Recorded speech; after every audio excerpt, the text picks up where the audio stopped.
Posibleng makakasuhan na rin daw si Recto. Ano yung ikakaso? Ang sabi, plunder. Bakit pumaldo na rin ba? Kilala pa naman ito si Recto. Sa mga nagko-comment ha, nababasa ko, Batman. Oo, maraming gigil sa kanya. O ito, panoorin po natin yung Bilyonaryo News Channel kung bakit posibleng makasuhan siya dyan.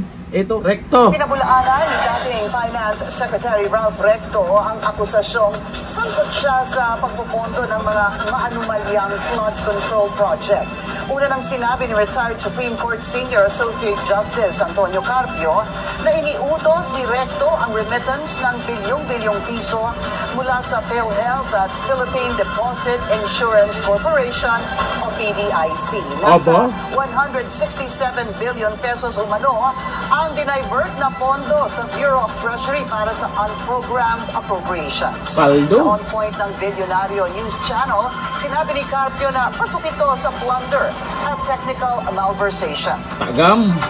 Ayan.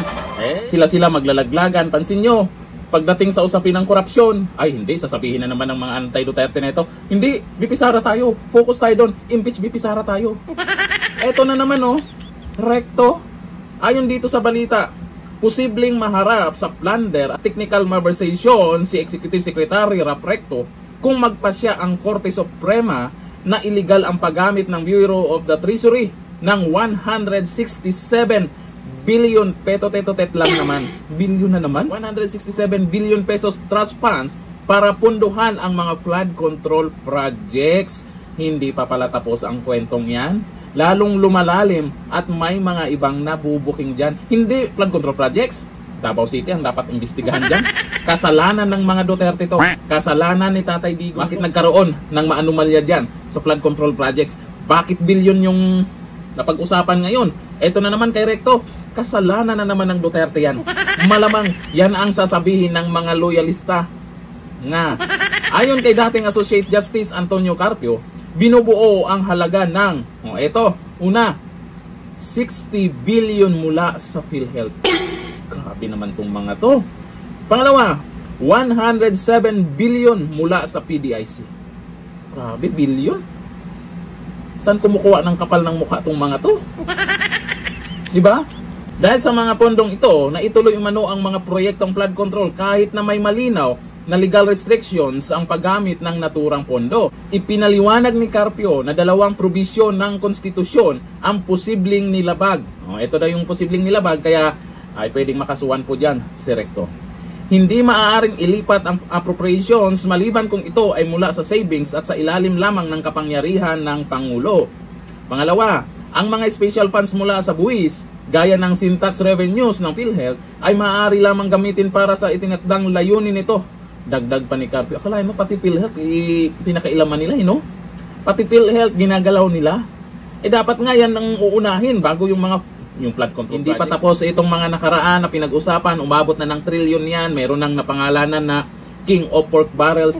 Eto na naman, panibago kay Recto.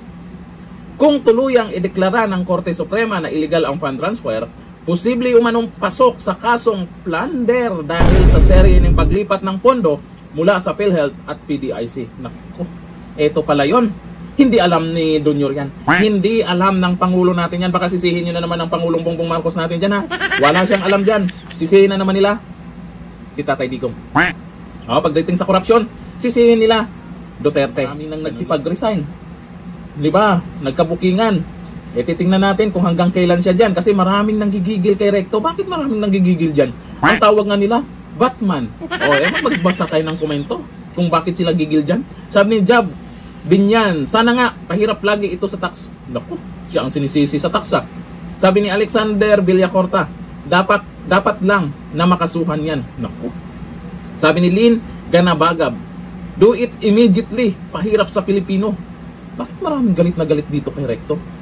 Sa bagay, ito po yung isa sa tinitingnan po ng karamihan. Pagdating sa korupsyon, etong tax, dito kasi nanggaling yung pera na ginamit nila. Tapos yung nagtatrabaho ng maayos, yung mga mahihirap, nagbabayad ng tax. Yung mga sa bilihin lang, may tax na rin.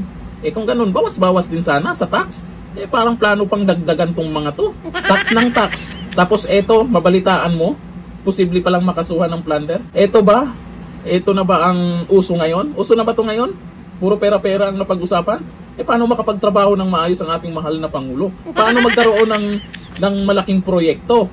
Sa bagay, cutting ribbon siya doon sa naging proyekto ng Duterte, di ba?